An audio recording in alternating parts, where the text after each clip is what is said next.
자, 우리 구역 공부 잠시 하겠습니다. 베드로는 옥에 갇혔고 라는 공고합니다.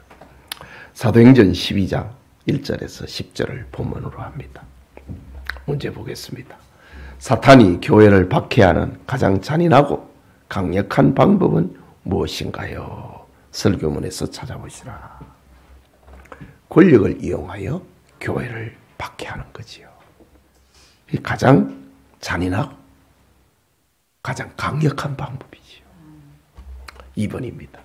헤로당이 유대인들의 마음을 얻고자 행한 포퓰리즘 정책은 무엇인가요? 12장 2절과 3절 설교문에서 야고보를 칼로 죽이고 베드로도 죽이려고 옥에 가두었다. 이 포퓰리즘이지요. 예. 백성들이 원하는 것을 들어주고 또 자기 욕심을 챙기는 거. 그러니까 뭐 포퓰리즘이라고 하는 거는 이 참이냐 거짓이냐 진리냐 비진리냐 이거 안 따집니다. 예. 예. 백성들의 가려운 데를 긁어주고 자기 실속을 챙기는 거. 이게 이제 타락한 정치지요. 3번입니다. 하나님께서 살아계시는데 교인들이 고난당하고 어려움을 만나는 근본적인 원인은 무엇인가요? 설교문에서 찾아보시라. 세상은 천국이 아니기 때문이다. 예. 세상에 남아있는 제자들을 위해서 오늘 설교에도 기뻐하고 세상을 이기고 그리고 거룩하기를 위해서 기도하신 것처럼 이런 과정 속에서는 고난이 온다는 거지요. 예. 하나님께서 살아계시고 살아계시는데 교인들이 고난당하고 어려움을 만나는 근본적인 이유는 여기가 천당이 아니고 세상이기 때문이다. 라는 말이죠. 예, 세상은 천국이 아니기 때문이다. 4번. 베드로가 옥에 갇혔을 때 예루살렘 교인들이 한 일은 무엇인가요? 사도행전 10장 5절에 간절히 하나님께 기도했다. 라고 합니다. 5번입니다. 베드로가 죽음의 두려움 속에서도 잠을 이룰 수 있었던 이유는 무엇인가요? 시편 127편 2절과 사도행전 12장 5절. 시편 127편 이전에는 하나님이 사랑하시는 자에게 잠을 주시는도다. 하나님의 사랑이 있고 또 사도행전 12장 5절에 예루살렘 교인들이 베드로를 위해 기도하고 있었기 때문에 죽음의 두려움 속에서도 잠을 이룰 수 있었다. 하나님의 사랑과 성도들의 기도가 있기 때문이다. 자, 그 다음에 다음 빈칸을 채워보세요. 사도행전 10장 6절에서 7절의 말씀입니다. 예. 조금 전에 이거 사도행전 12장 5절이 아니고 조금 전에 5번 보세요. 5번 뒤로 물려보세요. 5번 사도행전 12장 5절이 아니고 맞네. 12장 맞네. 지금 12장을 하고 있지요. 지금 그러면은 6번에 1번이 지금 성경 구절이 잘못됐구나. 사도행전 10장 6절 7절이 아니고 12장 6절 7절. 그렇지요? 이 문제가 지금 성경 구절이 오타가 났네요. 헤롯이 잡아 내려고 하는 그 전날 밤에 베드로가 어디에서? 두 군인의 틈에서 두 쇠사슬에 매여 누워 자는데 파수꾼들이 문 밖에서 옥을 지키더니 호련히 누가 나타났어요? 주의 사자가 나타나매 옥중에 광채가 빛나며 또 베드로의 옆구리를 쳐 깨워 이르되 급히 일어나라 하니 무엇이 그 손에서 벗어지더라? 쇠사슬에서 벗어지더라. 사도행전 12장 6절 7절입니다. 고쳤습니까? 예. 자, 그 다음에 2번입니다. 다니엘서 9장 23절에 네가 무엇을 시작할 즈음에? 기도를 시작할 즈음에 명령이 내렸으므로 이제 네게 알리러 왔느니라. 너는 크게 무엇을 입은 자라? 은총을 입은 자라. 이 말은 가브리엘 천사가 다니엘에게 한 말입니다. 네가 기도를 시작할 즈음에, 하나님이 다 다니엘의 기도를 다 듣기도 전에 네가 기도를 시작할 즈음에 하나님께서 가브리엘 천사를 보냈다 이거지. 자, 이게 뭡니까? 네가 은총을 입은 자라라고 했습니다.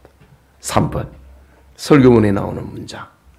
헤로당은 베드로를 잡아놓고 파수꾼들에게 철동같이 지키라고 명령했지만 하나님께서 풀어버리자 아무도 베드로의 무엇을 막거나 자유와 석방을 막거나 저항할 수 없었습니다. 하나님께서 하시면 막을 자가 없지요. 저항할 자가 없지요. 4번입니다. 역시 설교문에서 사탄이 잔인하게 교회를 무엇해도 공격해도 하나님은 그것까지 무엇하여 사용하여 자신의 뜻을 이루십니다. 가룟 유다가 그렇지요. 가룟 유다는 예수님을 십자가에 죽는데 내보내버렸지요. 돈을 받고 팔아버렸지요. 그런데 하나님께서는 그것까지도 사용하셨다. 그래서 이제 어떤 사람들은 말합니다. 그러면 가룟 유다는 예수님의 십자가, 이 구속의 사건을 이루는데 공로자가 아니냐? 또 그렇게 이야기를 합니다. 그건 악은 악입니다.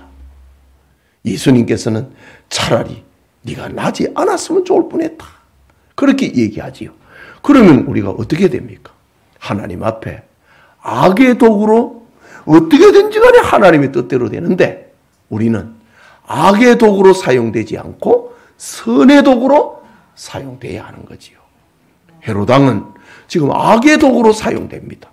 그래서 13장에 가면은 벌레가, 충이 헤로당을 물어서 죽였다고 합니다.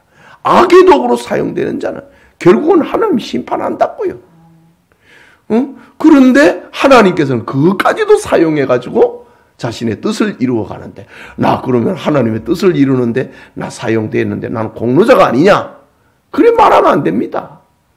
악의 도구로 사용한 자는 그 악한 것 때문에 망하고, 선의 도구로 사용된 자는 하나님께 복을 받지요. 그러니까 우리 성도들은 하나님 앞에 악의 도구로 사용되지 않고 선의 도구로 사용되도록 기도해야 되는 거지요. 자, 그런데 오늘 여기에 이제 사탄이 잔인하게 교회를 공격했는데 헤롯을 충동을 해갖고 그래 공격을 했잖아요. 그 헤롯왕은 공로자가 아니고 헤롯왕은 심판을 받습니다. 13장에 가면. 자, 그 다음에 5번입니다. 하나님은 출애굽한 이스라엘 백성들을 가나안으로 무엇하지 않게 하시고 직행하지 않게 하시고 40년 무엇을 통하여? 광야 행진을 통하여 무엇을 배웁니까?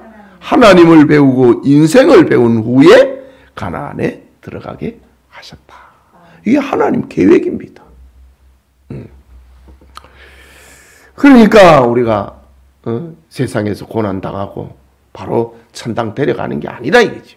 오늘 요한복음에서도 그렇게 예수님이 세상을 떠나시면서 제자들을 남겨놓는다고 했잖아요. 그래서 예수님께서는 제자들을 위해서 기도하신 겁니다.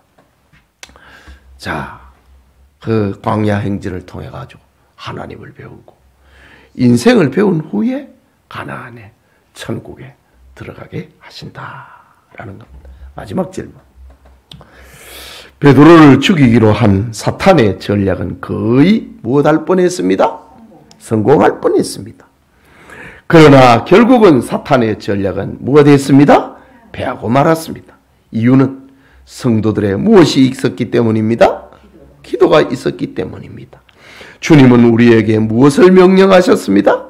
기도를 명령하셨습니다. 무엇은 그때나 지금이나 기도는 그때나 지금이나 위기와 절망을 해결하는 능력의 원천입니다. 무엇은 불가능을 가능하게 합니다? 기도는 불가능을 가능하게 합니다. 자, 기도합시다. 하나님, 오늘 예배 후에 우리 구역장님들이 한자리에 모였어 구역원들과 나눌 말씀을 공부했습니다. 잘 소화해서 지난주에 받은 말씀 다시 한번 되새김질을 하고 은혜를 받는 복 있는 시간 되게 하옵소서. 기다려지는 구역, 만나고 싶은 구역, 이야기하고 싶은 구역, 기도하고 싶은 구역, 그런 구역이 되어지도록 은혜 베풀어 주옵소서. 예수님 이름으로 기도합니다. 아멘. 감사합니다.